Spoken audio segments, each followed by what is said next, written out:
ডিমের কোরমা তোমরা হয়তো অনেকে ট্রাই করেছো, অনেকে অনেকভাবে দেখেছো, কিন্তু আজকে তোমাদের সাথে আমি শেয়ার করব আলু দিয়ে কিভাবে ডিমের কোরমা তৈরি করা যায় খুব কম উপকরণ দিয়ে কম সময়ের মধ্যে। আর কোন মশলাটা কখন ইউজ করলে এই রেসিপিটা আরও অসাধারণ স্বাদের হবে, তো তার জন্য এই ভিডিওটি। তো চলো দেরি না করে শুরু করে দিই আজকের রেসিপিতে কি কি লাগছে, কিভাবে আমরা এই কোরমাটা তৈরি করছি। তো প্রথমে আমি এখানে ডিমগুলোকে সিদ্ধ করে নেব। তার জন্য একটা প্যানে আমি জল নিয়ে তার মধ্যে 1 চামচ মতো লবণ দিয়ে ডিমগুলোকে দিয়ে দিয়েছি একে একে। আমি এখানে 5টা ডিম দিয়েছি, তোমরা চাইলে তোমাদের মতন করে দিতে পারো। ডিমটা সিদ্ধ হতে হতে আমরা এখানে একটা মশলা রেডি করে ফেলি। তার জন্য 2 থেকে 3 চামচ গোটা জিরে, 2 থেকে 3 চামচ গোটা ধনে, তোমরা ঝাল তোমাদের মতন করে দিতে পারো। তারপর গোটা গোলমরিচ 5টা দিয়ে আমি ভালো করে ভেজে এটাকে গুঁড়ো করে নিয়েছি। কিছু পরিমাণ তেল দিয়ে, সাদা তেল, তার মধ্যে দিয়ে দেবো 1.5 চামচ নুন, দিয়ে দেবো একদম সামান্য পরিমাণ হলুদ গুঁড়ো, দিয়ে এটাকে একটু নেড়ে আমি আলুগুলোকে ভেজে নেব। হলুদ কিন্তু আমি এই একবারই ইউজ করব, আমি আর রান্নাতে কোনো হলুদ ইউজ করব না, তোমরা দেখতেই পাবে। তো আলুগুলোকে ভেজে আমি এখানে একে একে তুলে নেব। সেম কড়াইতে আমি ডিমগুলোকেও ভেজে নেব।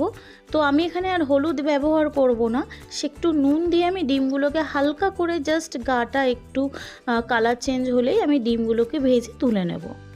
একই কড়াইতে আমি আরেকটু তেল দিয়ে তার মধ্যে 1 চামচ পরিমাণ ঘি দিয়ে, 2টো দারচিনি দিয়ে, একটা শুকনো লঙ্কা চিড়ে দিয়ে ভালো করে আমি রাফলি চপ করা পেঁয়াজগুলো দিয়ে ভালো করে একটু নেড়ে ছেড়ে দেবো, পেঁয়াজগুলো যতক্ষণ না নরম হয়। তো তার মধ্যে আমি এখানে একে একে ইউজ করব 2টো টমেটো কাটা, তারপরে দিয়ে দেবো এখানে 6 থেকে 7টা কাজু বাদাম দিয়ে ভালো করে এটাকে নাড়তে থাকবো যতক্ষণ না এটার একটা কাঁচা গন্ধটা চলে যায়। ভালো করে নেড়ে ছেড়ে এটা আমরা এবার তুলে নেব, নিয়ে এটা আমরা একটা ভালো ফাইন পেস্ট করে নেব।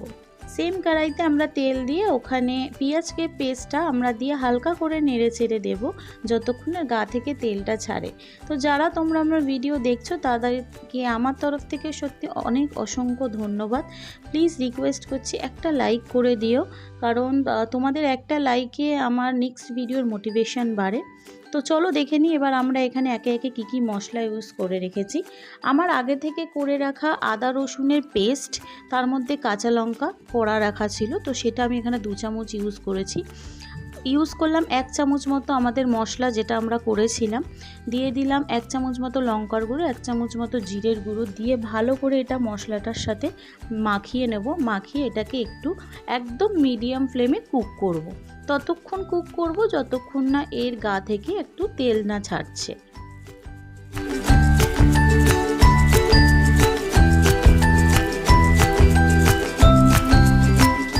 আমরা ভেজে করে রাখা আলুটা আমরা গ্রেভির মধ্যে দিয়ে ভালো করে একটু নাড়াচাড়া করতে থাকবো যতক্ষণ না আলুটা সিদ্ধ হয়।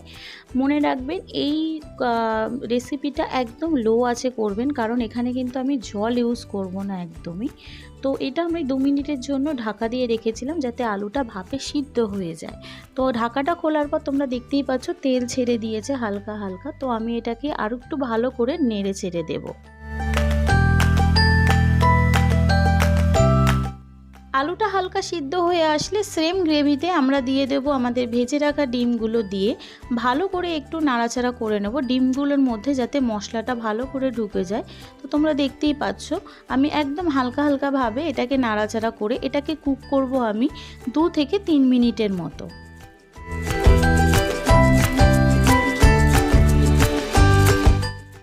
গ্রেভিটা একটু টেনে আসলে তোমরা তোমাদের মতন করে জল ইউজ করতে পারো। আমি এখানে 1 কাপের হাফ কাপ পরিমাণ জল দিয়ে এটাকে আমি 5 থেকে 7 মিনিটের মতো ঢেকে কুক করব একদম লো আছে। জলটা তোমরা তোমাদের মতন করে দিও, কিন্তু 1 কাপের বেশি এখানে জল ইউজ করো না, কারণ এই রেসিপিটা একটু মাখা মাখাই ভালো লাগে। তো তোমরা দেখতেই পাচ্ছ কত সুন্দর দেখতে লাগছে, দেখতে যতটা সুন্দর খেতে তার থেকেও বেশি অসাধারণ। তোমরা পুরো ভিডিওতে দেখতেই পারলে আমি কিন্তু খুব বেশি মশলা ইউজ করিনি, একদম তোমাদের রেগুলার রান্নাঘরে থাকা যে মশলাগুলো তোমরা ইউজ করো সেই দিয়ে আজকের এই ডিমের কোরমার রেসিপিটা আমি করে দেখালাম। যদি তোমাদের ভালো লাগে তাহলে ভিডিওটা একটা লাইক করে দিও, একটা কমেন্ট করে দিও।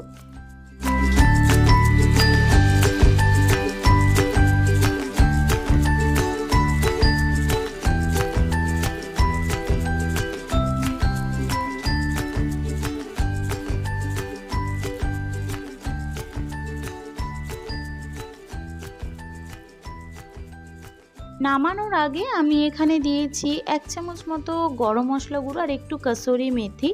এই কসুরি মেথি গরম মশলাটা দেওয়ার কারণ একদম রেসিপিটার টেস্টটাই চেঞ্জ করে দেবে।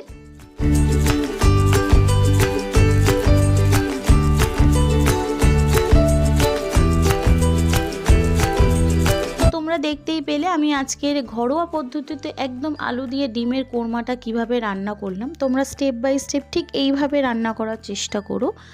আর তোমাদেরকে বলে দিই, আমার টোটাল রান্নাটা করতে টাইম লেগেছে 45 মিনিটস, মানে 45 মিনিটের মতো।